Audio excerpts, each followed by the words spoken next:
जय हिंद दोस्तों। देखिएगा सीएजी नियंत्रक महालेखा परीक्षक सीएजी देखते हैं कि सीएजी जो होते हैं controller and auditor general, controller and auditor general होते हैं। और लोकतंत्र की सबसे पहले हम चर्चा करेंगे कि लोकतंत्र के चार आधार होते हैं। देखते हैं कि लोकतंत्र के चार आधार होते हैं। क्या होते हैं? लोकतंत्र के चार आधार होते हैं। सबसे पहले न्यायपालिका। देखिएगा कि न्यायपालिका न्याय करती है और स्वच्छ न्याय करती है। नेचुरल जस्टिस की जो हम कल्पना करते हैं और न्यायपालिका से करते हैं। इसके पश्चात जो दूसरा है वह है चुनाव आयोग।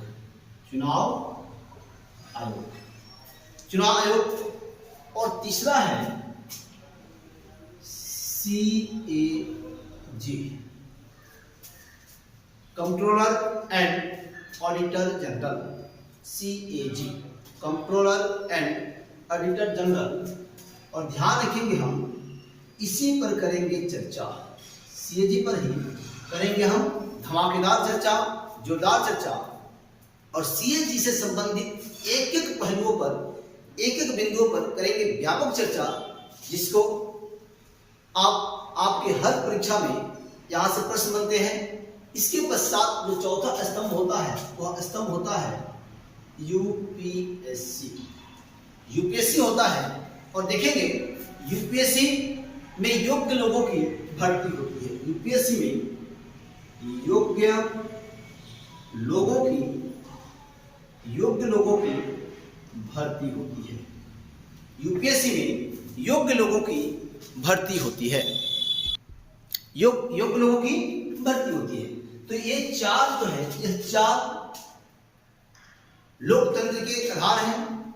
और इसी आधार के तहत हम आगे बढ़ते हैं। तो देखेंगे कि भारतीय संविधान के अनुच्छेद 148 में सीएजी की योग्यता अंकित नहीं है।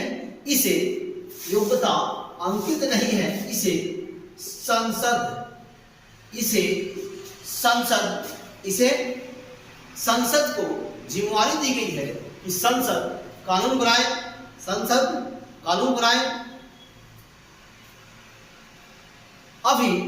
अभी जो चल रहा है वह 1971 के अनुसार सीएजी की नियुक्ति आदि सुविधा दी जा रही है। जो वर्तमान में सीएजी की नियुक्ति सुविधा आदि दिया जाता है वह 1971 के आधार पर दिया जाता है। पहला चीज देखेंगे कि भारतीय संविधान के अनुच्छेद 148 के तहत सीएजी की नियुक्ति होता है। लेकिन 148 में सीएजी की योग्यता से संबंधित ऐसा कोई बातें लिखित नहीं है। यह बातें छोड़ी गई है संसद के ऊपर कि संसद सीएजी के योग्यता से संबंधित कानून बनाए। और यह जो है इनको जो सुविधा दिया जाता है वह सुविधा सारा का सारा सुविधा 1971 के अनुसार दिया जाता है। अब आते हैं सीएजी कौन नियुक्त होते हैं। दोस्तों, यदि अभी तक आप हमारा YouTube चैनल श्रेया जीएस को सब्सक्राइब नहीं किए हैं, आप हमारे YouTube चैनल श्रेया जीएस को सब्सक्राइब करें, लाइक करें, बेल आइकन दबाना ना भूलें एवं अपने दोस्तों को शेयर करें ताकि हमारा नोटिफिकेशन सबसे पहले आप तक पहुंचे। आते हैं कौन नियुक्त होता है सीएजी। कौन नियुक्त होता है? नियंत्रक एवं महालेखा परीक्षक। कौन नियुक्त होता है? Controller and auditor general. आइए करते हैं चर्चा कि सीएजी आईएएस नियुक्त होते हैं। याद रखेंगे सीएजी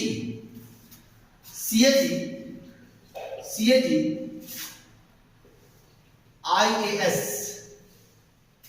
इंडियन एडमिनिस्ट्रेटिव सर्विस के जो अधिकारी होते हैं वही अधिकारी सीएजी पद पर नियुक्त होते हैं। अब रही बात कि इनकी नियुक्ति कौन करता है, इन्हें शपथ कौन दिलाता है और यह अपना त्यागपत्र यदि देना चाहे तो यह अपना त्यागपत्र किसे सुपुर्द करेंगे, किसे सौंपेंगे, इस पर करेंगे चर्चा। देखिएगा, सीएजी की नियुक्ति भारतीय संविधान के अनुच्छेद 148, सीएजी की नियुक्ति भारतीय संविधान के अनुच्छेद 148 के तहत भारत के राष्ट्रपति करते हैं। 148 के तहत भारत के राष्ट्रपति करते हैं, प्रेसिडेंट ऑफ इंडिया करते हैं। अब देखते हैं, शपथ की बात आती है। शपथ राष्ट्रपति दिलाते हैं। यदि सीएजी अपने कार्य से त्यागपत्र देना चाहते हैं तो त्यागपत्र भी राष्ट्रपति को सुपुर्द करते हैं। 3 बातें हो गई, नियुक्ति राष्ट्रपति, शपथ राष्ट्रपति, त्यागपत्र भी देंगे राष्ट्रपति को। इसके पश्चात इनका जो कार्यकाल होगा तो कार्यकाल क्या होगा, कार्यकाल देखते हैं। कार्यकाल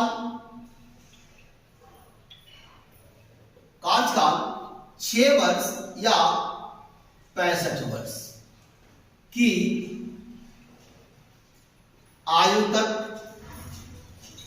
जो पहले कंडीशन देखेंगे, जो पहले पूर्ण हो। जो सीएजी का कार्य होगा और सीएजी का कार्य 6 वर्ष या 65 वर्ष की आयु तक होगा, और इसमें भी कंडीशन है कि जो पहले पूर्ण हो। एक और बात है, भारत के राष्ट्रपति सीएजी की नियुक्ति भारतीय संविधान के अनुच्छेद 148 के तहत करते हैं। क्लियर? इसके पश्चात ये जो नियुक्ति करते हैं, यह नियुक्ति मंत्री परिषद की, देखेंगे सीएजी की नियुक्ति राष्ट्रपति जो करते हैं वह मंत्री परिषद के परामर्श, मंत्री परिषद के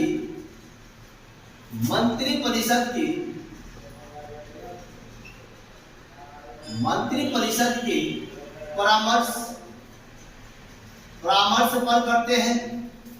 केंद्रीय मंत्री परिषद यह परामर्श देती है सीएजी को कि आप अमुक आईएएस अधिकारी को सीएजी पद पर नियुक्त करें, तो वह उस अमुक व्यक्ति को सीएजी पद के लिए वारंट जारी करते हैं। और याद रखें कि राष्ट्रपति तो बहुत सारी नियुक्तियां करते हैं, जैसे आप देखते हैं कि राष्ट्रपति आपको चुनाव आयोग में नियुक्ति करते हैं, वित्त आयोग में करते हैं, या अन्य बहुत सारी नियुक्तियां करते हैं। लेकिन वारंट पत्र के माध्यम से जो नियुक्ति करते हैं वह नियुक्ति सीएजी की करते हैं।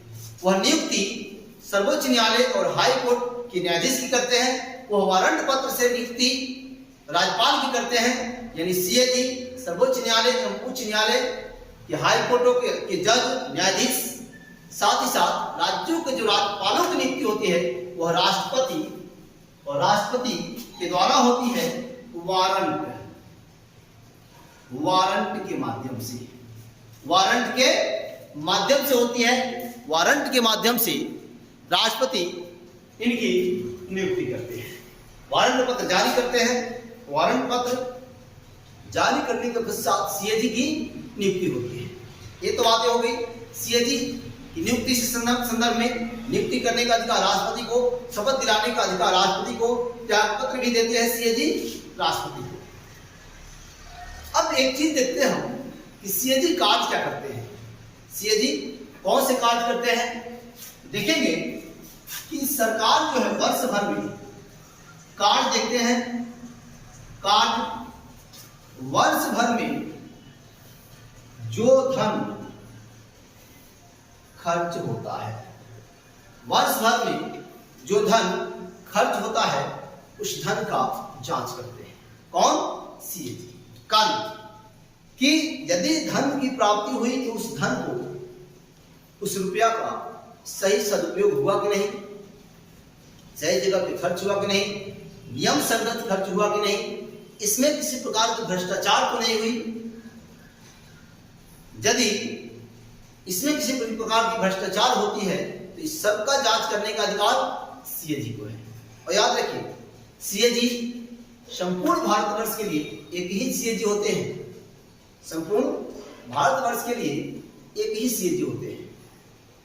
ऐसा नहीं है कि सीएजी अलग अलग होते हैं, एक सीएजी होते हैं। फिर देखते हैं, लाल कृष्ण आडवाणी वरिष्ठ नेता थे भारतीय जनता पार्टी के। लाल कृष्ण आडवाणी वरिष्ठ नेता थे भारतीय जनता पार्टी के, और आडवाणी जी ने एक सुझाव दिया था।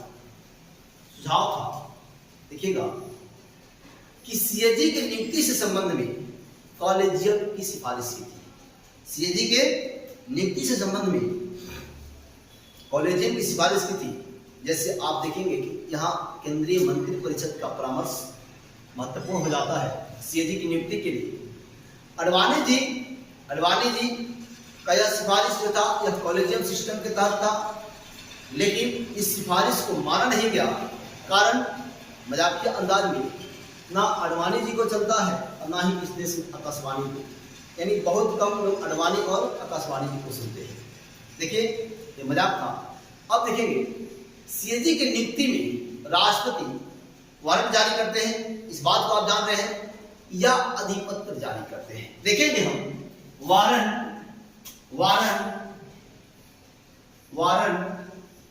या अधिपत्र, वारंट या अधिपत्र जारी करते हैं। यानी वारंट के माध्यम से ही सीएजी की नियुक्ति होती है, सर्वोच्च न्यायालय एवं उच्च न्यायालय के न्यायाधीशों की नियुक्ति होती है, राज्यपालों की नियुक्ति होती है। यह राष्ट्रपति के द्वारा किया जाता है और यह वारंट पत्र के माध्यम से किया जाता है।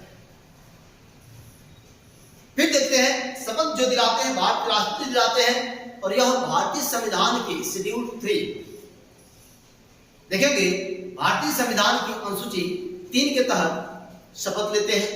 शपथ किस बात की लेते हैं? तो सीएजी अनुसूची 3 के तहत शपथ लेते हैं, शपथ लेते हैं। अब इस बात का शपथ लेते हैं तो संविधान के प्रति निष्ठा की शपथ लेते हैं। यह जो शपथ लेते हैं, संविधान के प्रति निष्ठा की शपथ लेते हैं। सीएजी संविधान के प्रति निष्ठा की शपथ लेते हैं। फिर देखते हैं, कार्यकाल का जो मैं उल्लेख किया 6 वर्ष या 65 वर्ष कार्यकाल, संविधान में लिखा हुआ नहीं है कि सीएजी का कार्यकाल कितना होगा। अब क्या होता है कि यहां स्थिति बनती है कि यह संसद निर्धारित करता है, इनका कार्यकाल 6 वर्ष या 65 वर्ष की आयु तक होगा, और इसमें जो पहले पूर्ण हो वह मान्य होगा। यदि सीएजी 62 वर्ष की उम्र में बनते हैं तो 65 तक रिटायरमेंट लेंगे। यदि 60 में बनते हैं तो 5 साल का कार्यकाल पूरा करेंगे। इसलिए यह 6 वर्ष या 65 वर्ष की आयु जो पहले पूर्ण हो जाए, सेवानिवृत्ति निश्चित होती है। बहरहाल आगे देखते हैं, सीएजी उस विधि से हटाए जा सकते हैं। देखिएगा, सीएजी उस विधि से हटाए जा सकते हैं जिस विधि से सीएजी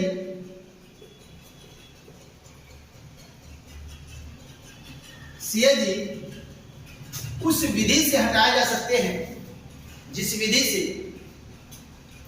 सर्वोच्च न्यायालय के यानी सुप्रीम कोर्ट के जज को हटाया जाता है। सुप्रीम कोर्ट के जज, सुप्रीम कोर्ट के न्यायाधीश जिस विधि से हटाए जाते हैं उसी विधि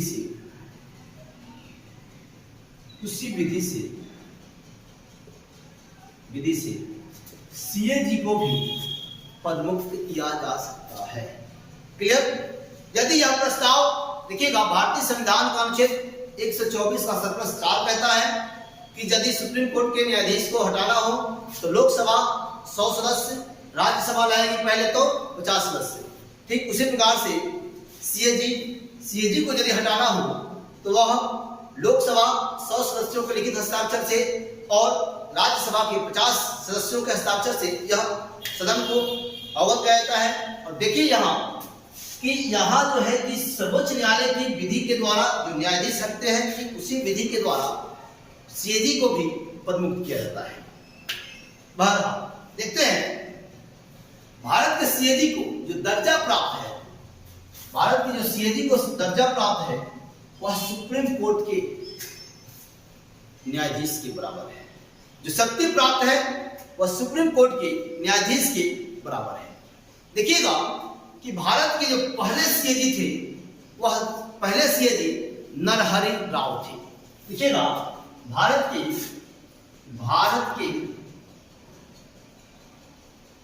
पहले सीएजी नरहरि राव थे, लेकिन वर्तमान में गिरीश चंद्र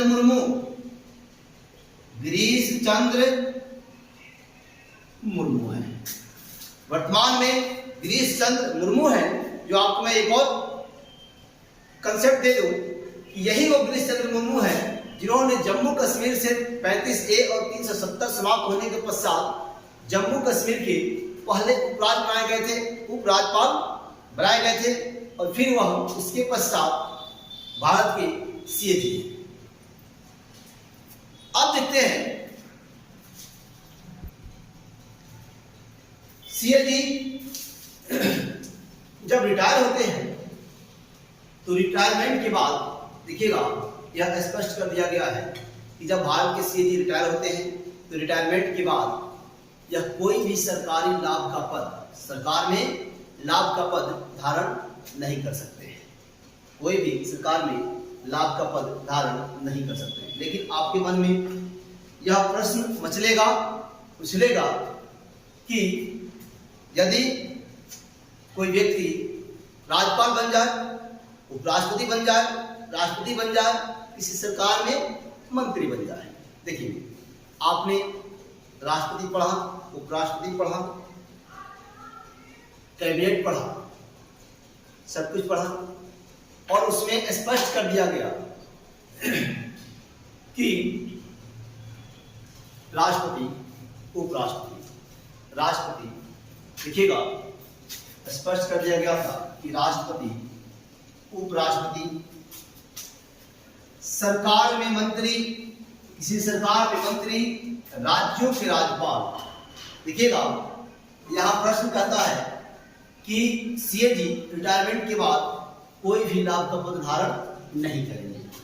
सीएजी रिटायरमेंट के बाद कोई भी लाभ का पद धारण नहीं करेंगे। क्लियर? लेकिन आपने यह पढ़ा, उसके पश्चात आप राष्ट्रपति पढ़े थे, उपराष्ट्रपति पढ़े थे, राज्यपाल पढ़े थे, किसी भी सरकार में मंत्री का पद पढ़े थे। यह जो पद होता है, केंद्र व राज्य की बात आती है, यह वो पद होता है जो लाभ का पद नहीं होता है, जो लाभ का पद नहीं होता है। अब क्या होता है कि यदि सीएजी रिटायरमेंट होते हैं तो रिटायरमेंट के बाद राष्ट्रपति बन सकते हैं, उपराष्ट्रपति बन सकते हैं, राज्यपाल हो सकते हैं, केंद्र या राज्य में मंत्री का पद धारण कर सकते हैं। कारण यह लाभ का पद नहीं होता है, लेकिन किसी भी सरकार के सरकारी सेवक नहीं हो सकते हैं और सरकार में सरकारी सेवक नहीं हो सकते हैं। तो सीएजी भारतीय संविधान के अनुच्छेद 148 में सीएजी का जिक्र किया गया है। सीएजी की नियुक्ति राष्ट्रपति करते हैं, शपथ राष्ट्रपति दिलाते हैं, साथ ही साथ त्याग पत्र राष्ट्रपति को देते हैं। सीए जी तो जो कार्यकाल है वह 6 वर्ष या 65 वर्ष की उम्र तक है। सीए जी जांच करते हैं कि किसी धन को कोई राज्य या सरकारें उगाही तो नहीं किया, उसमें भ्रष्टाचार तो नहीं किया। साथ ही साथ सीए जी जो होते हैं वह लोग सीए जी जो कार्य करते हैं वह पब्लिक अकाउंट कमेटी के नैतिक रहकर काम करते हैं और पब्लिक अकाउंट कमेटी के नैतिक रहकर कार्य करते हैं। तो दोस्तों, यदि हमारा यह वीडियो आपको अच्छा लगे तो आप हमारे वीडियो को सब्सक्राइब करें, हमारे चैनल को सब्सक्राइब करें, लाइक करें, अपने दोस्तों को शेयर करें। एक बार फिर श्री राजेश विजन आपका अभिनंदन करता है। जय हिंद, जय भारत, भारत माता की जय।